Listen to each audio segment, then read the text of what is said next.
Jabroil alayhissalom yerga 10 marotaba tushganida 10 ta narsani ko'tarib ketaman dedi. Bular qaysilar? Unda ushbu videoda bilib olasiz.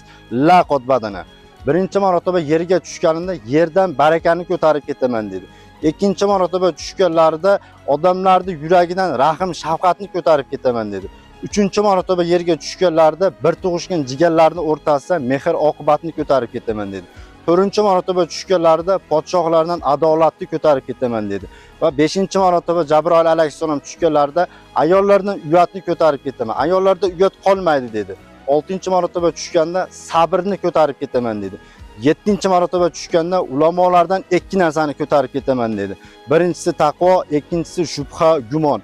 8-marotaba tushganda boylardan saxovatni ko'tarib ketaman dedi.